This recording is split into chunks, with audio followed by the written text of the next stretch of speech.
La enfermedad celíaca es una intolerancia permanente al gluten.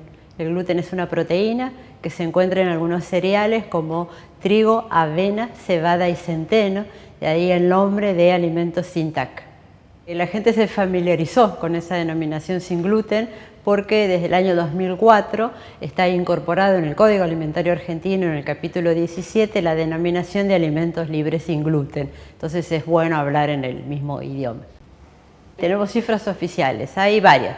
Una que dice a nivel general que es 1 de cada 100 personas, 1 de cada 100 argentinos tiene enfermedad celíaca. Cuando lo vemos por edades encontramos que 1 de cada 79 niños y 1 de cada 167 adultos tiene la enfermedad celíaca.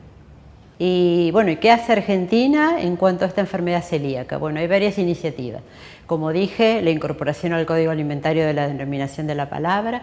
Tenemos el INAL, Instituto Nacional de Alimentos, que depende de la ANMAT, la Agencia Nacional de Medicamentos, Alimentos y Tecnología Médica. Este ANMAT lo que hace es publicar una lista de alimentos libres de gluten, entonces es importante porque las personas pueden controlar este listado que se chequea bimestralmente y se hace todos los años para ver cuáles son los alimentos que pueden consumir, y también el INAL, que controla cuál es la situación a nivel del mercado, es decir, cuál es el monitoreo y el seguimiento de aquellos establecimientos o empresas que producen alimentos libres de gluten. Sí, tenemos, por ejemplo, algunas bebidas alcohólicas, cerveza o whisky, están realizados en base a cereales que pueden tener, digamos, gluten, con lo cual hay que tener cuidado, porque la gente lo asocia a lo mejor solamente con galletitas, panificados, panadería. También la industria alimentaria lo utiliza como gelificante, como estabilizante, como espesante, por ejemplo, en mayonesas, ketchup, ese tipo de condimentos. Entonces, bueno, hay que chequear muy bien el rotulado nutricional. Claro, sí, puede haber celiaquías asintomáticas, pero acá lo importante que hay que tener en cuenta es que la enfermedad celíaca altera la estructura del intestino delgado. Es decir, si una persona come un alimento con gluten y es intolerante, va a alterar la estructura del intestino delgado. ¿Y qué ocurre? Es en el intestino delgado donde se absorben los nutrientes. Por eso los síntomas pueden ser anemia, porque no absorbimos el hierro, puede ser osteoporosis, porque no se absorbió el calcio. Esto da descenso de peso, y si es un niño, retraso en el crecimiento. Es decir, bueno, está alterada esa función del intestino que es la absorción de nutrientes. Sí, el tema de costos es toda una temática, porque si bien ha ido mejorando con el paso del tiempo, todavía no es lo óptimo. Es más, de hecho, en precios cuidados no hay alimentos sin TAC, por ejemplo, no están incorporados.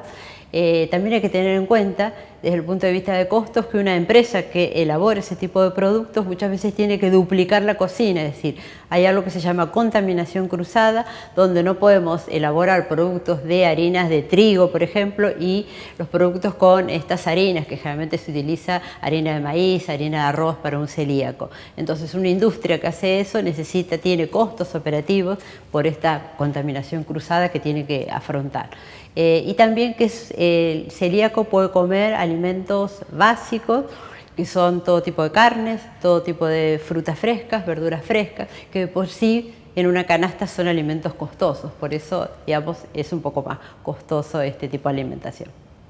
Es riesgoso, la verdad que hay muchas, en este momento hay muchas voces que proclaman ciertas dietas y no siempre esas voces son de profesionales que están, digamos, que han estudiado para educar a la población. Entonces son estas modas donde la gente confunde. Entonces la gente cree que si yo como un alimento dietético voy a bajar de peso. Entonces, bueno, como alimentos para celíacos, entonces puedo bajar de peso, y no es así. Es un alimento especial para una dieta especial, son harinas diferentes, pero en cuanto a la cantidad de calorías es lo mismo. Harina de arroz, harina de trigo es exactamente igual.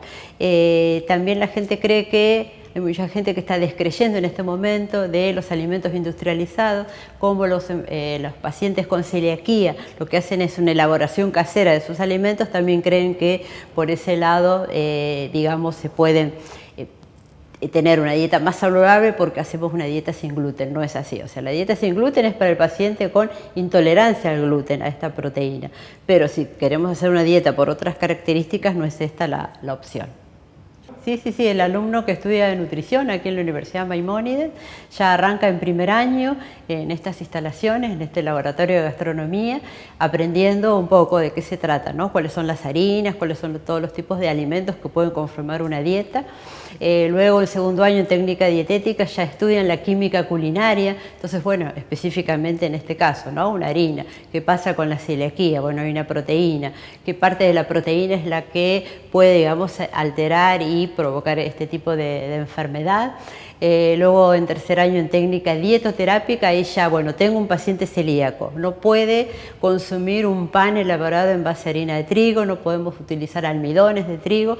¿Cuál es el reemplazo? Entonces ahí se elaboran los platos y tienen que ser obviamente preparaciones que sean apetitosas, atractivas para el paciente que luego vamos a atender, ¿no?